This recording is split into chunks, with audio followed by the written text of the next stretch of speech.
और साकर लिमा थोड़ी चीनी चाहिए निकालो चीनी चीनी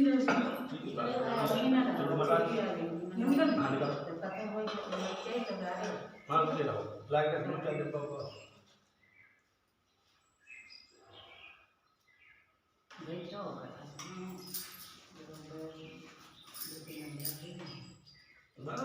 बस भगवान का चाह ओम कर हो जाते हाँ सुना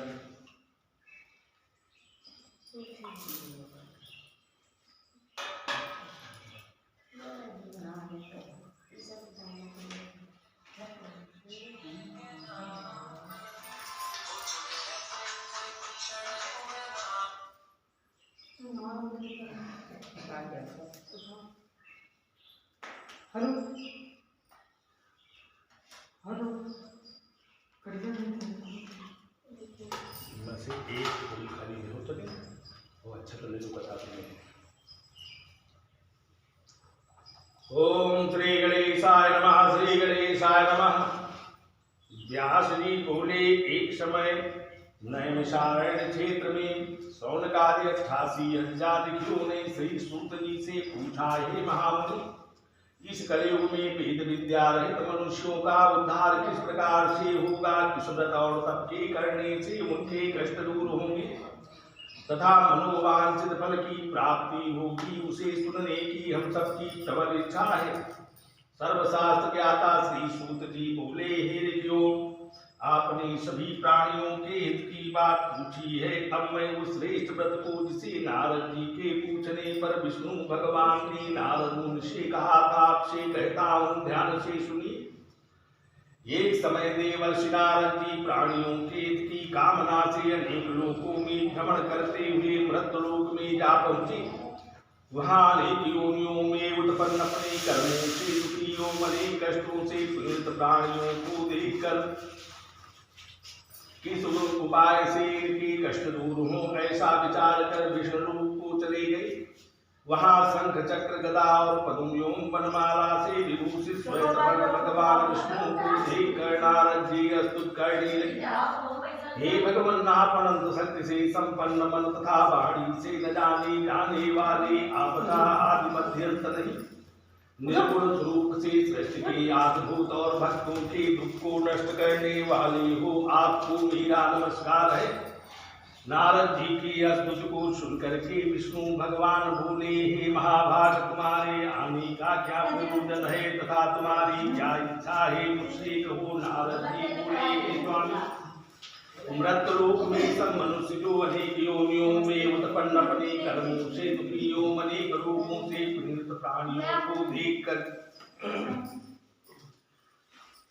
कष्ट भोग रहे हैं नाथ आप उन प्राणियों के कष्ट दूर होने का कोई सरल उपाय कृपा करके कहिए नारद जी के वचन सुन करके श्री भगवान जी बोले हे नारद प्राणियों के की कामना से जो बात तुमने पूछी वो मैं कहता हूँ स्वर्ग लोक और मृत्यु लोक में दुर्लभ सत्यनारायण का हित है जिसके करने से प्राणी मोह से छूट कर सुख भोग मोक्ष को प्राप्त होता है भगवान विष्णु के ऐसे वचन सुन करके नारद जी ने पूछा हे प्रभु उस व्रत का क्या फल है क्या विधि तथा उस व्रत को किसने किया तथा किसने करना चाहिए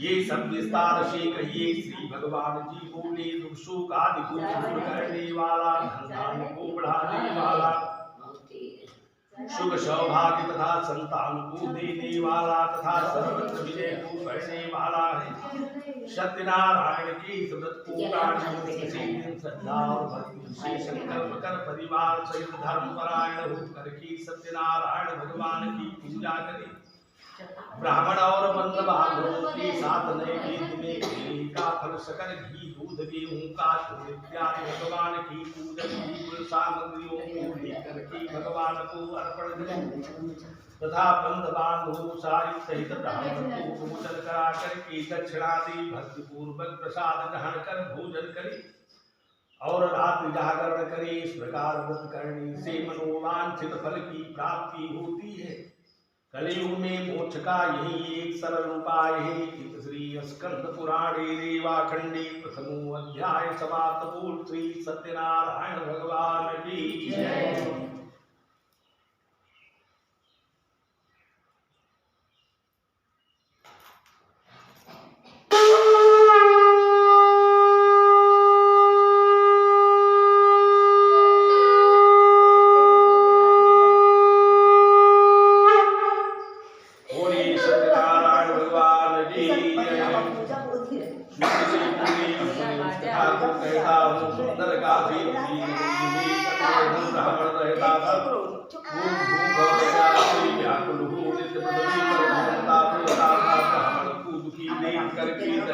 भगवान ने बद्ध ब्राह्मण का रूप धारण कर उनके पास जाकर के आदर से पूछा, हे विप्र, तुम नित्य पृथ्वी पर क्यों घूमा करते हो? तुम्हारी दुख का कारण क्या है? वो मैं सुनना चाहता हूँ। ब्राह्मण बोला, मैं बहुत दरिद्री ब्राह्मण भिक्षा के लिए पृथ्वी पर घूमता हूँ।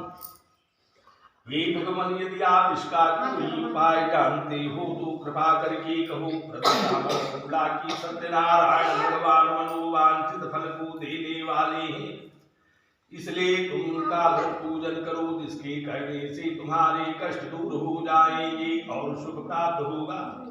ब्राह्मण को उस व्रत का विधान बता करके वृद्ध ब्राह्मण वेशधारी भगवान वही अंतर ध्यान हो गए। जिस व्रत को वृद्ध ब्राह्मण ने बताया, मैं उसको अवश्य करूंगा, ऐसा निश्चय कर सोचते सोचते ब्राह्मण को रात में नींद नहीं आई। दूसरे दिन सुबह सवेरे उठ करके वो ब्राह्मण सत्यनारायण की व्रत का संकल्प कर भिक्षा के लिए चला। उस दिन दैव कृपा से ब्राह्मण को भिक्षा में अधिक धन प्राप्त हुआ। उस धन से व्रत की सामग्री ले बंद बांधव से उसने सत्यनारायण भगवान का पूजन किया। वो ब्राह्मण उस व्रत के प्रभाव से सभी दुखों से छूट कर अनेक प्रकार की संपत्तियों से युक्त हुआ। उस समय से तो ब्राह्मण हर मास इस व्रत को करने लगा। इस प्रकार सत्यनारायण का व्रत करने से वो ब्राह्मण सभी पापों से छूट कर दुर्लभ मोक्ष को प्राप्त हुआ। जो प्राणी पृथ्वी पर सत्यनारायण के इस व्रत को करेगा, वह सभी दुखों से छूट जाएगा। इस प्रकार भगवान विष्णु ने नारद जी से इस व्रत का वर्णन किया है। हे ऋषियों, उस व्रत को मैंने तुमसे कह सुनाया, और क्या कहूँ। ऋषि बोले, हे मुनीश्वर, उस ब्राह्मण से सुनकर के इस पृथ्वी पर इस व्रत को किसने किया, ये हम सब सुनना चाहते हैं। सूत जी बोले, हे ऋषियों, एक समय वो ब्राह्मण धन ऐश्वर्य के अनुसार बंद बांधों से व्रत करने को तत्पर हुआ। उसी समय वहां एक लकड़ी बेचने वाला लकड़हारा आया। बाहर लकड़ियों को रखकर ब्राह्मण के पास गया। ब्राह्मण को व्रत करते देखा, प्रणाम कर कहा कि आप ये क्या कर रहे हैं? इसके करने से क्या फल प्राप्त होता, ये सब मुझसे कहिए। ब्राह्मण ने कहा, सभी मनोरथों को पूरा करने वाला यही श्री सत्यनारायण भगवान का व्रत है। इनकी ही कृपा से हमारे यहाँ धन धान्य की वृद्धि हुई है। उस ब्राह्मण से इस व्रत के विषय में जानकर लकड़हारा अत्यंत प्रसन्न हुआ। चरणामृत ले और प्रसाद खाने के बाद में अपने नगर को गया। मन में संकल्प कर कहने लगा कि आज लकड़ी बेचकर जो भी धन मिलेगा, उससे मैं सत्यनारायण देव का व्रत पूजन करूंगा। ऐसा विचार कर लकड़ियों का बोझ अपने सिर पर रख करके धनी लोगों की बस्ती में गया। दैव कृपा से उस दिन उसे लकड़ियों का दाम दुगना मिला। तब उसने प्रसन्न होकर के पके केले के फल, शक्कर, घी, दूध, गेहूं का चूर्ण इत्यादि भगवान के पूजन की कुल सामग्रियों को लेकर अपने सभी भाइयों को बुलाकर विधि विधान से भगवान सत्यनारायण जी का व्रत पूजन किया। उस व्रत के प्रभाव से वो लकड़हारा धन धान्य और पुत्रादि को से युक्त हुआ और अंत में वैकुंठ लोक को चला गया। इत श्री स्कंद पुराणे रेवाखंडे द्वितीयो अध्याय समाप्त। बोल श्री सत्यनारायण भगवान की जय।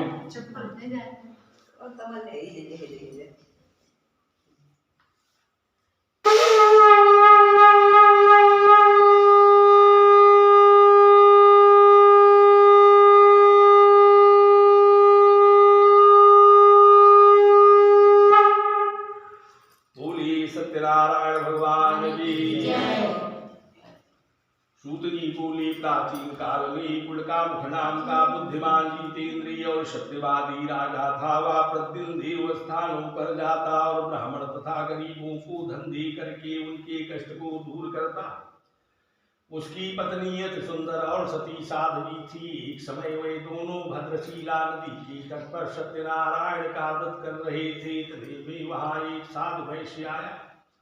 उसके पास व्यापार के लिए बहुत साधन था। नाव को किनारे पर ठहरा कर राजा के पास गया। राजा को व्रत करते देखा, प्रणाम कर कहा, आप ये क्या कर रहे, कृपा करके मुझे बताइए।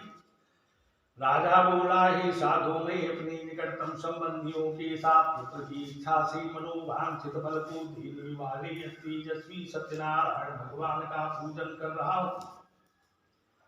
राजा के ऐसे वचन सुन करके आदर सहित वैश्य ने कहा, हे राजन, मेरी भी कोई संतान नहीं, आप मुझे इस व्रत का विधान करो, मैं आपके कथनानुसार इस व्रत को करूंगा। राजा से इस व्रत का विधान सुन वैश्य व्यापार के लिए चला गया। जब वैश्य घर वापिस आया तो उसने अपनी पत्नी लीलावती से भगवान सत्यदेव की संतान देने वाली इस व्रत का वर्णन कर कहा कि जब मेरी संतान होगी तब मैं इस व्रत को करूंगा। भगवान सत्यदेव की कृपा से एक दिन लीलावती अपने पति के साथ संसारिक धर्म में प्रवृत्त होकर के गर्भवती हो गई तथा 10वें मास उसकी एक सुंदर कन्या को जन्म दिया। वो कन्या दिनों दिन शुक्ल पक्ष के चंद्रमा की भांति बढ़ने लगी, इसलिए कन्या का नाम कलावती रखा। उस समय लीलावती ने मधुर वचन अपने पति से कहा, हे स्वामी, अपनी संतान होने के लिए जिस व्रत को करने का संकल्प किया था उसे तो नहीं करते। वैश्य ने कहा, हे प्रिय, मैं इसके विवाह के समय पर व्रत को करूंगा। ऐसा कहकर के अपनी पत्नी को आश्वासन दे व्यापार के लिए चला गया। कलावती अपने पिता की घर युवावस्था को प्राप्त हुई। एक दिन वैश्य ने कन्या को नगर में सखियों के संग विवाह योग्य देख पत्नी से विचार किया तथा योग्य वर ढूंढने के लिए दूत को आज्ञा दी। साधु वैश्य की आज्ञा पाकर के दूत कंचनपुर नगर को गया और वहां से एक वणिक पुत्र को ले आया। साधु वैश्य ने वणिक पुत्र को सुंदर, स्वस्थ और गुणवान देख करके अपनी कुटुंबियों से विचार कर अपनी पुत्री का विवाह उसके साथ कर दिया। परंतु वह विवाह के समय साध व्रत करना भूल गया।